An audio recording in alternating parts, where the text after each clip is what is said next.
I think people would just be absolutely amazed at that people were actually doing that. And every hedge fund manager I've spoken to, everybody I've spoken to said, "What? You're kidding me." They now have to keep printing or we crash. We've got this ticking time bomb. Talking gold with the one and only Andrew Maguire. Welcome to Live from the Vault. Welcome to Live from the Vault. This is Shane Moran and I'll be your host for this episode. We've got a very exciting episode, but just before we get started, from the entire team worldwide, as you can imagine, the Vault is growing very, very fast. Our community keeps on growing, and we just want to take a second to thank you for your continued support. There's a lot of talk during this historic times, and Andrew Maguire is in the house. He's going to be talking gold, but today we have some very exciting guests all the way from Panama. We have our very own Martin Aguilar, Head of Operations, Latin America, and currently in the region. And Andrew is going to be talking to the CEO of Atlas Group, Alejandro Kaptanakis. He is the CEO of Atlas Group, which is a leading Panama-based vaulting provider, broker, and trading hub, and new Kinesis partner. We're very, very excited for this interview. But just before we begin, Carlos Leo, who is the general manager at Atlas Group, just wants to say a few words. So Carlos, over to you. Thank you all. This is the introduction in Panama for Atlas Group. Present you Alejandro Kaptanakis, our CEO of our corporation. That's the corporation that we have in Panama, Atlas Vault, the Atlas Broker in Peru, and Santorum in Costa Rica. So that's Atlas Group. We are very excited to be having Martin Aguilar here from Kinesis, Andy, and everyone, and see all from ground zero here in Panama and Latam. Be ready for all the things that we are coming back, uniting Kinesis and Atlas Group. Thank you. It's really nice to come and have a glimpse of what we're doing there. It's our 13th vault, Kinesis Vault, and really looking forward to really catching up a little bit here. And I'm obviously really intrigued about this move into Latin America, because there's so much to talk about. We're talking about inflation. We're talking about. I mean, you guys are the absolute oracles of what that's all about. And so I met Alejandro yesterday. I've met Martin before, and Martin's been obviously with Kinesis a long time. And I think looking forward to speaking to both of you, all three of you guys. But Martin, at one point when we talked once before, you blew my mind. And I know we want to talk about the vaults and etc., but you blew my mind on something. And when you said to me that that people hold their assets in casino chips because they are so desperate to try and tackle inflation. Can you just kind of run us through that? And I think people would just be absolutely amazed at that people were actually doing that. And every hedge fund manager I've spoken to, everybody I've spoken to said, "What? You're kidding me." So please tell us about it, Martin. Hi, Andy. Nice to meet you again. I blew your mind, but it's not getting better. Things during the pandemic were really tough here in the region. Just imagine for you, central countries with some problems. Just imagine here. It's been quite a journey. This almost 24 months. Just imagine Argentina and Brazil, for example. The 100% of the GDP is debt. 10% of the GDP is deficit. And you have countries as Panama, El Salvador, Peru, Ecuador, Argentina, Mexico, really suffering. I was reading the other day, almost 300 million people under poverty of almost 700 million people in the region. We are talking here about the massive destruction of the wealthiness of the people. Since 1950, that we didn't been hit by such a crisis. So believe me, tough time here.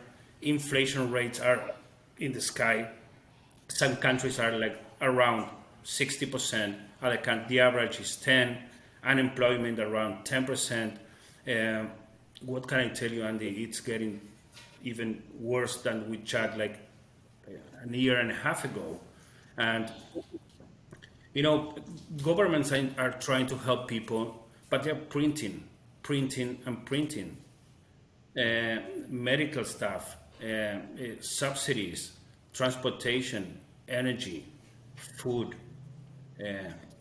You can even imagine the impact of COVID-19 here in the region. What you've just touched on some very important things here, and I think what really amazes me is that when we have this evidence in front of us that you guys are a testament to what's going on, and yet we have this blinkered world in the US, which is a neighbor, a close neighbor, who completely miss what's coming. This is coming to everybody. What you've just discussed is actually not just obviously LATAM centric. This is global. We're kind of heading into, the whole global economy is heading into what you've just discussed. So I thank you for drawing attention. And you mentioned, was it, I can't think, it was Alessandro who mentioned yesterday that people don't understand how close America is to Panama. Could you expand on that a bit, Alessandro? Yeah, one of the things that people don't realize is we're actually from Miami. We're closer to Panama than we are to New York City, and from Texas, we're probably closer than a flight to New York. So that's one of the benefits of Panama. Another thing that most Americans don't realize is there's an enormous amount of Americans living and retiring in Panama. And the reason is that the cost of living up to now had been a lot less than in the United States. But as we're touching on now, the watering down of the currency of the US dollar is having an effect on all of Latin America and the world. But it's having an effect on the places that deal with the dollar. And most people don't realize that Panama uses the US dollar as its official currency.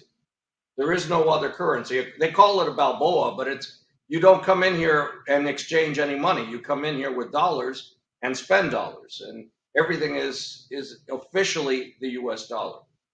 Now, when you do that, it's great and it's convenient. However, the fact is that every time the US creates more money, every time the US goes into its deficit spending, the people that are furthest away from the original creation of the money are the ones that feel the most of the inflation first.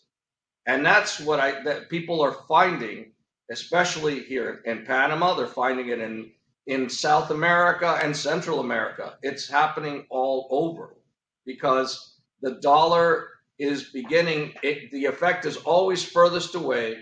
And as you just said earlier, Americans haven't really realized yet what the effect is and will be of the dollar creation that will float back, maybe in a tsunami form, back to the United States. But no one's going to get out of this without feeling the pain. This is why I'm so excited about this union that we have now.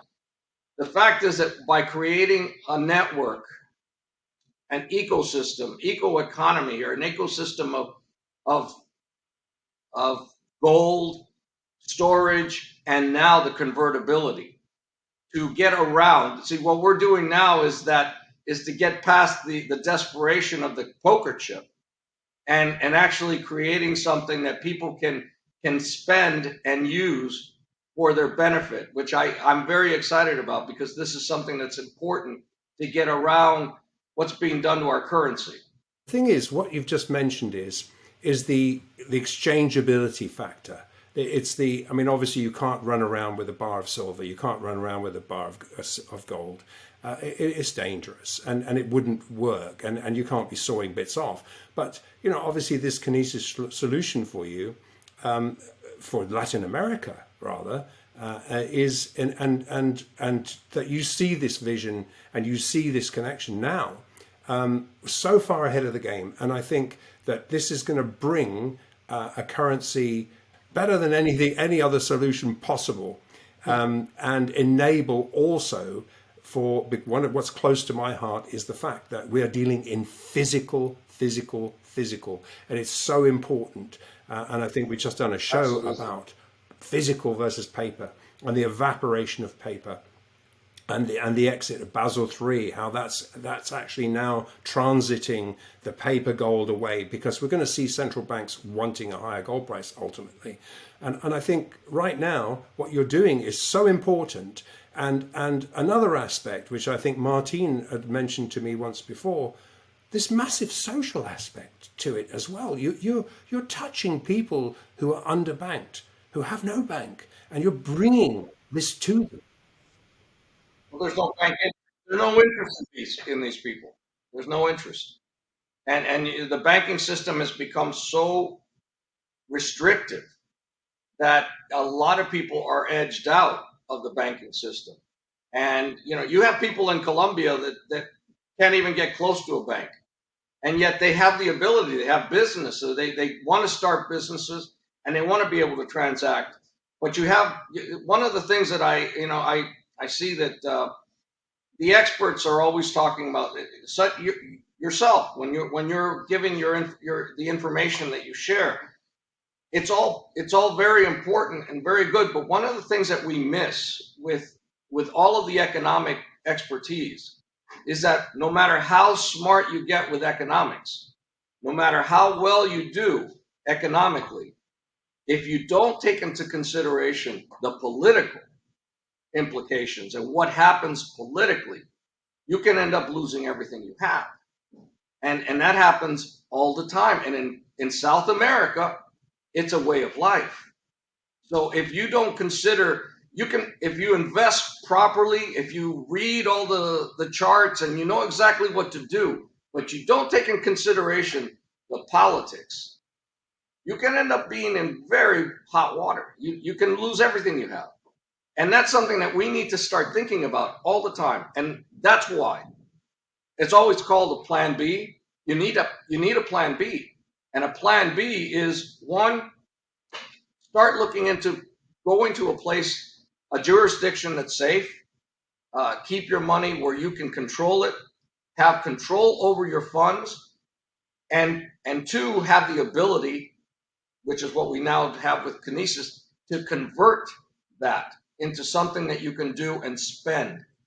That is critical, because that gets you wherever you need to go.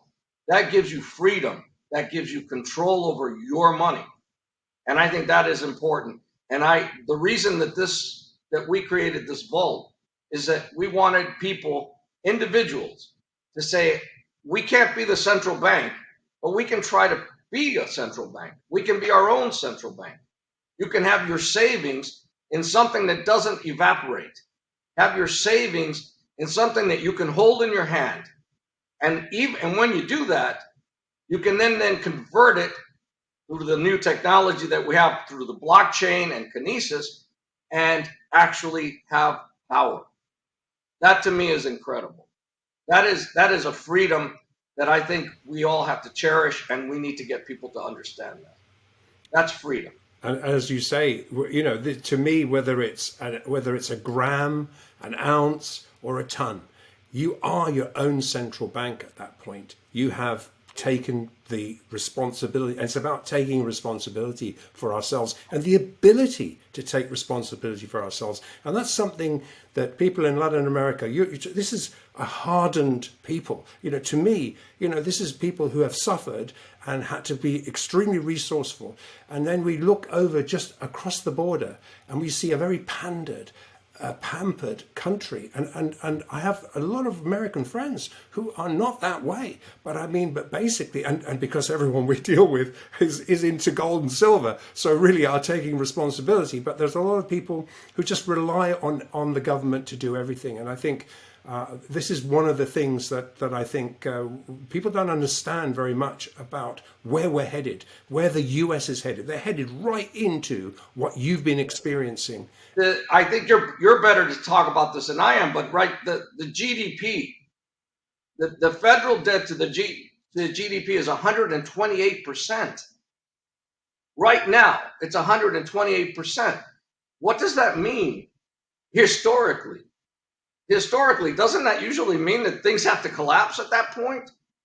I don't know. I'm not an economist, but that scares me.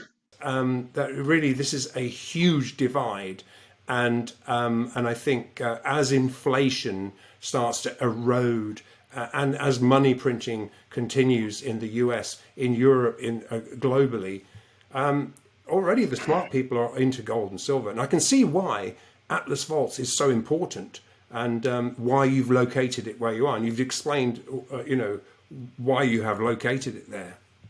It's a very, very vibrant and stable place to be in. And I think the people in South America, they know that because they come, and again, it's a very short trip for them, and they all seem to use this stability to offset whatever may happen in their country because they're used to things happening overnight. People in Argentina are used to waking up and knowing that half of their bank account has disappeared because their economy has changed, because they keep printing their money and things just evaporate.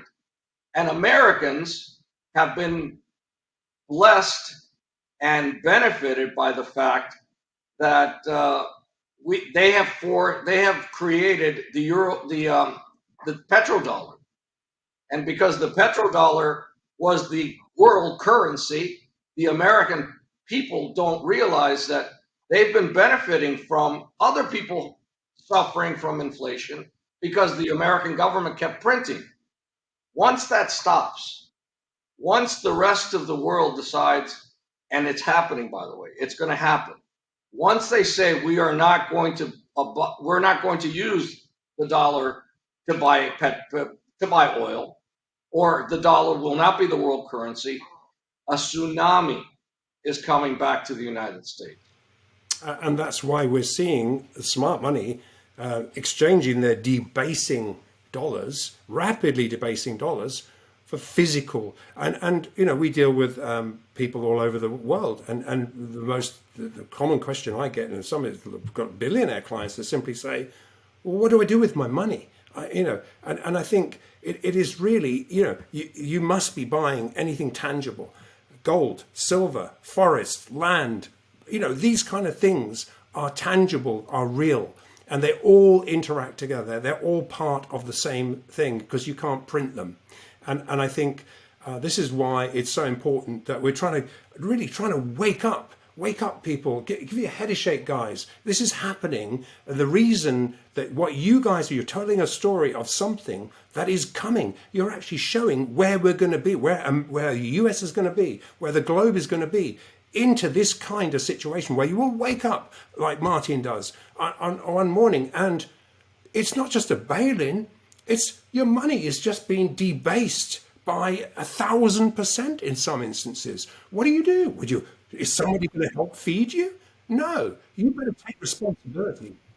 I lived the experience in Greece. I was in Greece in around I think it was 2014. And in 2014, it was just after the height of the crisis. And in that situation, people don't realize that there was a big experiment where they took away people's money, people's bank accounts. They called it haircuts. Everybody took a haircut. But then what they don't realize that happened there is that people's credit cards, people's debit cards, everything was stopped. And they had something, they called it capital control. And you say things that you can touch. When I was there, everybody was trying to get rid of their money in the bank. They said, "This is destroying us. We don't even know what we're going to have tomorrow in the bank." Now, Martin could probably he knows about this experience because they do it in Argentina. People at that time, they were told you can't take out more than I think $200 a week from your bank account in Greece. But there was one exception. They were told you can't take out more. I think in some cases, I think at one point it was $50 or 50 euros a week. And the only exception they created was you can take out your money to purchase land. And guess what happened? Everybody started taking out everything they could afford and taking it out and buying farmland wherever they could. They were buying it, and it didn't matter if they needed it. They just wanted to own it. And I can't use gold as an example because in some of these countries, and I believe Greece is one of them, you can't freely buy gold. You can't freely buy gold in Italy unless you're a jeweler. There are restrictions in the individual country, but they could buy land, and that's what they did. And that's touching on what you say. You have to find the things that are going to be under your control, things that don't evaporate. That's your key. And that's why I'm so excited that with Kinesis, we not only have that, but then we have the ability to have that conversion and use the Kinesis ability to take the value of that gold and transfer it into a spendable commodity, something that you can actually have power with. That's key. And I think that's going to open up opportunities for people that can't even get bank accounts in some places, and actually give them individual freedom.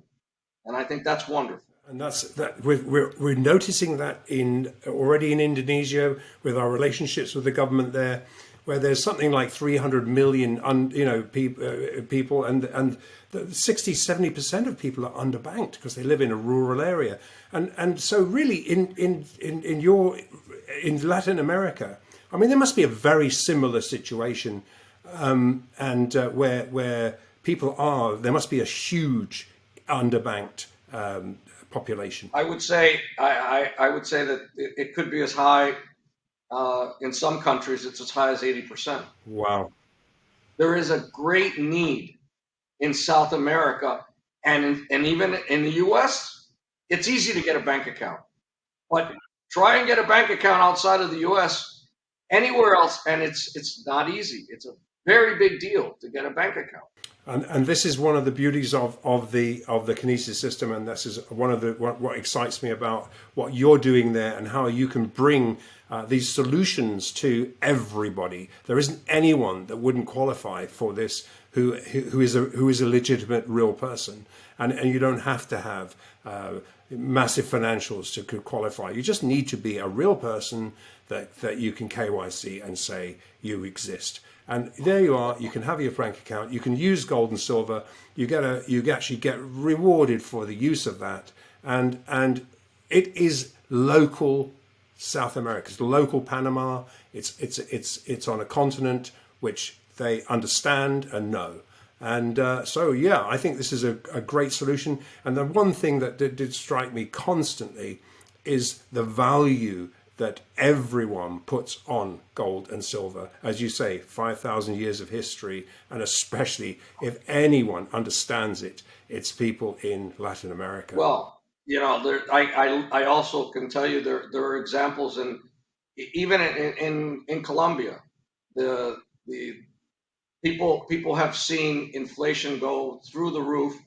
It's 4-1 right now to the dollar, and one of the things that people don't understand is that these changes happen to people in general in a very quick way, and money seems to geometrically become less valuable as the days pass.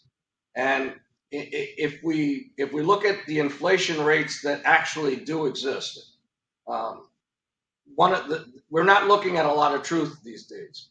If we look at the actual inflation rate that was calculated by the real numbers in 1980, that we used in the United States in 1980, the way everything was calculated, our inflation rate is almost 16%.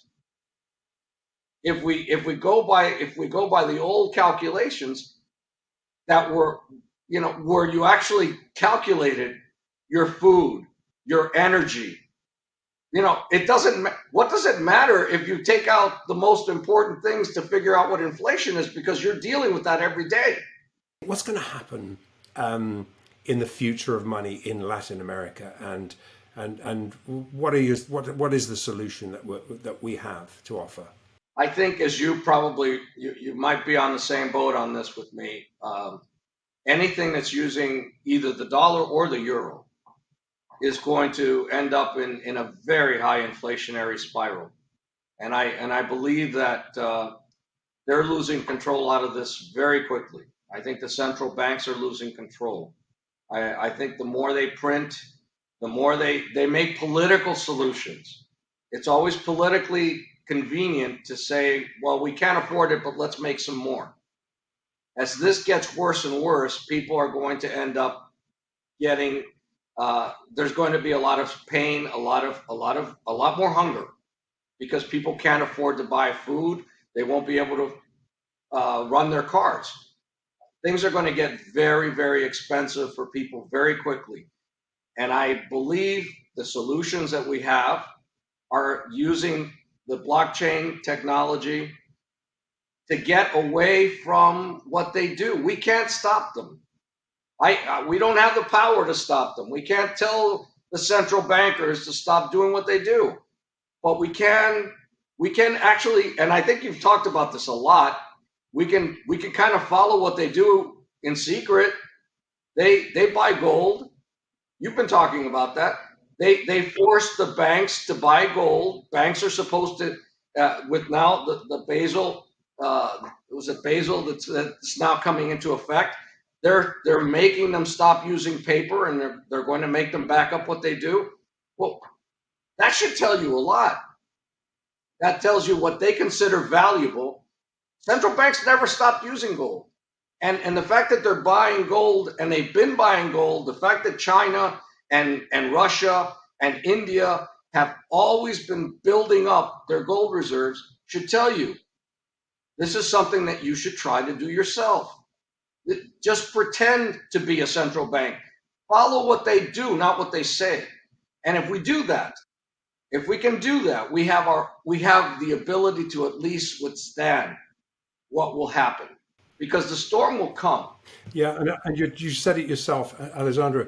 This is actually all about taking personal responsibility and not leaving it to someone else. And what we're doing here is, what I can see what you're doing here is you now taking the gold and silver, digitizing it, put it on the blockchain, getting it into the hands of every single individual person. And two things happen immediately. It's not paper. This is physical. It's being stored in a very safe place in your vaults, and it can be then digitized and used as money.